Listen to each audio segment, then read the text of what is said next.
GSMC Sports Network is absolutely free. Just search. Hello everyone and welcome back to the GSMC Fantasy Sports Podcast. We just got 2 comments as we went to break from DR Doctor. Would you trade Saquon and Pitts for Josh Jacobs and Dalton Kincaid? That is a very complex trade because I really think that Saquon is primed for a bigger year than people might expect in that Philadelphia Eagles offense. He just adds a versatility to that running back room, alleviates some of the pressure on Jalen Hurts. We might get some touches, but that being said, A.J. Brown and Devontae Smith are forces to be reckoned with. On every given week, they might find the matchups they like and they can break out for big games. That's my concern with Saquon. Whereas Pitts is, we get even more and more comments, so we're going to take these all at once. Pitts is a guy who's very talented, but he's an interesting case in that he just hasn't had the QB play yet. So he might be a guy who you're a little bit tentative on. Whereas Josh Jacobs and Dalton Kincaid's a rising star at the tight end position. And Josh Jacobs, we did kind of mention him at the end of last segment, where acquired from Las Vegas, maybe getting out of a very tense situation there. New horizons with Green Bay. That being said, there's just so much wealth to go around, so much to distribute the ball. So I would keep Saquon and Pitts, but it could be one of those trades where you might regret it if you don't go for it. So I'm kind of on the fence here. But from just your comment and being forced to say so in real time, I would say don't accept this trade. And Humanity Unbound says, the Bills wide receiver core, I bet. I'm not necessarily going to do a deep dive into the Bills wide receiver core. They're definitely not one of the best in the league right now. But I like their profile. They could be interesting. I like Keon Coleman. Very interesting route runner out of Florida State.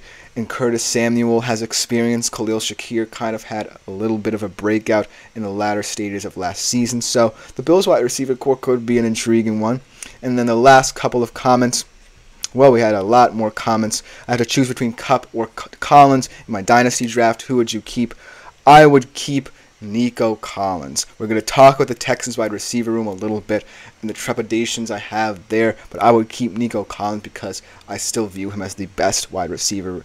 And I said it in that wide receiver core, even with Stephon Diggs there. Humanity Unbound said my same thoughts on Barkley. I think that he's agreeing with my sentiment in that I think he's going to have a big role in this Philly offense. And then last but not least, Tap to Learn as well says Jacobs will be a low-end RB1. I kind of disagree with that sentiment.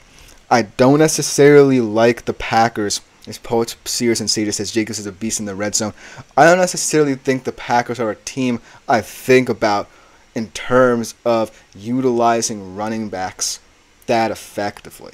I mean, when I think about the profile of this team, especially now, with all the wide receivers we mentioned, I don't see how there's a path forward outside of maybe a couple red zone touches where Josh Jacobs is as effective of a runner as Packers fans might want. Because I've seen it before where you just don't get much production, and it's kind of been like that from that transition from Mike McCarthy to Matt LaFleur, where the amount of running plays has steadily declined over the years. So that was a very weird acquisition for me, and he could be interesting. Maybe he gets incorporated into the receiving game as well, but I just don't see it. But thank you all for that flurry of comments right before the break. But I do want to talk about, and not just because I'm a fan of them, my Seattle Seahawks. Let's talk about the wide receiver room here.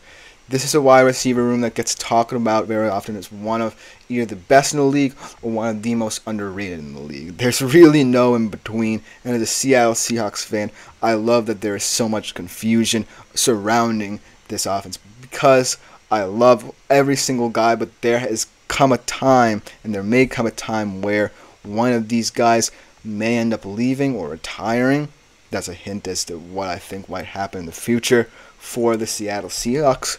But it is one of those wide receiver rooms that we do have to talk about in fantasy context because it's always going to be one of these guys who you might want to take in, say, the meatier parts of the draft, say the second or third rounds, because of the talent they have there and the upside and value they provide. So without further ado, let's talk about them. Now let's talk about one of the solid citizens in all of fantasy football, DK Metcalf. This guy just gets targets. This is his second consecutive season last year with 1,000 yards, led team in target share, big stat, more than 95 air yards per game with a wide receiver 12 in that regard, wide receiver 6 in yards per reception with 16.9. So DK Metcalf, combined with his power, strength, agility, and speed, is always going to be a guy, maybe not necessarily going to ever break into, say, tier 1, the quote-unquote true superstars of the league, but he's always a guy that a lot of people love in fantasy because of his targets and his wide receiver 1 status in Seattle. But then the questions come outside of the wide receiver 1 position as the competition between the youth and excitement surrounding Jaxon Smith-Njigba and the aging Tyler Lockett is really going to be that point of contention, because Tyler Lockett for many years was highly coveted in terms of fantasy. A lot of people liked him, maybe especially in PPR leagues, got a lot of targets, a lot of catches, but that era and that ship has sailed, I think. I'm sorry to see it because he is a Seattle legend, but I just don't see Tyler Lockett continuing to produce consistently. I believe this is his age 33 season, his 10th in the league. So the Splash Bro says, Geno worries me. Can he do it again? That is also a big factor because Geno is also a very volatile QB. As Humanity Unbound says, Lockett is. I believe he's referring to one of those guys that one of the comment I made concerning Tyler Lockett and his abilities as a fantasy player. I don't necessarily think Lockett is still going to say that, as Humanity Unbound says disregard that actually. But let's get back to the Geno point. He plays a big part in this, right? Because of his volatility. Last year, kind of declined, but in his first year as a full-time starter as a Seattle Seahawk, he did have a good year. And what really excites me about this offense is OC Ryan Grubb, and we'll talk about more comparisons with two of the wide receiver rooms, the one I'm talking about now and one that Ryan Grubb worked with as we get into the segment. But let's get back to JSN and Lockett, this competition. JSN, I like JSN a lot because he fit into the slot 64.3% of the time. Very crisp, solid route runner. It's just a matter of getting the ball into his hands. I think the Seattle Seahawks struggle with that regard. And with that regard, I do worry about Geno. Just getting his targets, as Tap Learner says, I flex in wide receiver 2 to Lockett in many a league. Generally reliable. Yes, while over the years you can have relied upon Tyler Lockett, I just don't see it this year.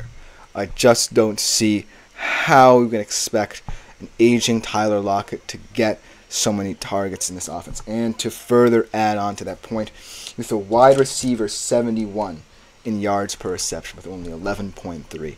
So we have seen the decline of Tyler Lockett, and while it's sad as a Seattle Seahawks fan to see that, he will truly be a Seattle legend no matter what happens in his career. I just don't see how he's going to factor into this offense.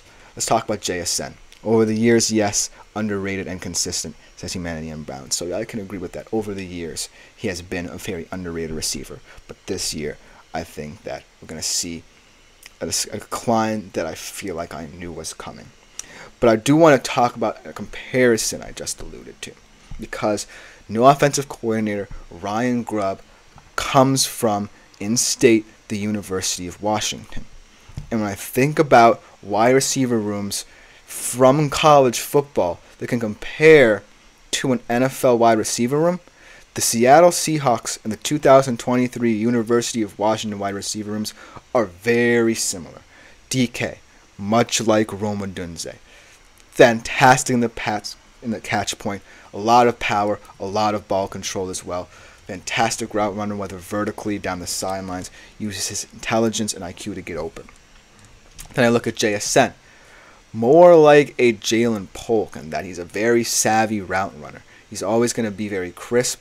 And then Tyler Lockett kind of profiles like a Jalen McMillan, but maybe not. He's like the question mark in this comparison because I don't really know if he will be Jalen McMillan like this year. But the whole thing surrounding the Seattle Seahawks unit is that I think that Ryan Grubb will have very little trouble in having what he did with this University of Washington wide receiver room and have it translate to these guys because they do have very similar profiles. And going back to Splash Bro's comment about Geno, he also plays a big role.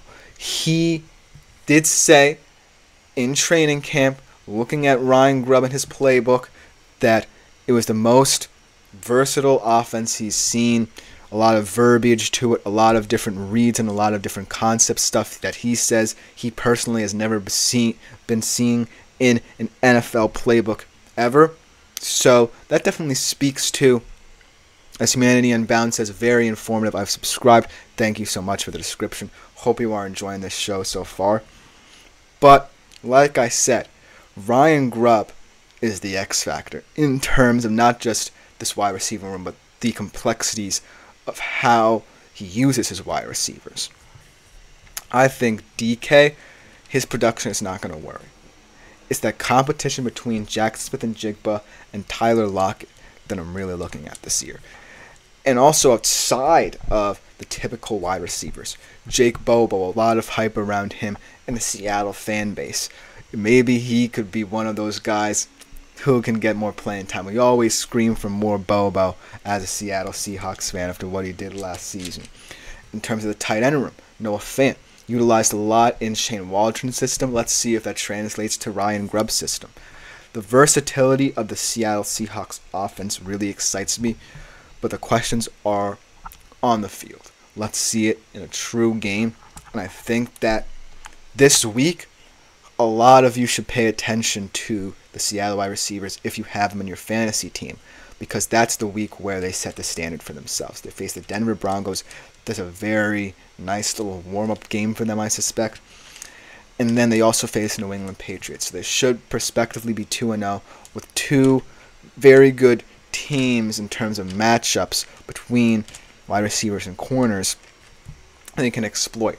But then they get tested in the middle half of the season. So I think that if you're a Seattle Seahawks wide receiver lover and you have one of them in your team, look at them early on in the season to have instant success. And it feels kind of weird for a first-year head coach and a first-year OC, but I think that's just the way it is. I feel like these guys in Seattle are starting to become more comfortable with the new profile. I know that Pete Carroll was very influential there, but they feel like they are ready for this new era, and I'm excited to see this. Go Hawks. Thank you guys for commenting on this segment. I really love talking about the Seattle Seahawks, and I really think that they're going to be an intriguing fantasy group this year. But coming next, we talk about one of the more, I don't want to use the word controversial, but I'm guessing it's starting to tend that way now, wide receiver groups in the league, but with the addition of one of the most tension-filled wide receivers in the league. We'll be right back to discuss them right after the break.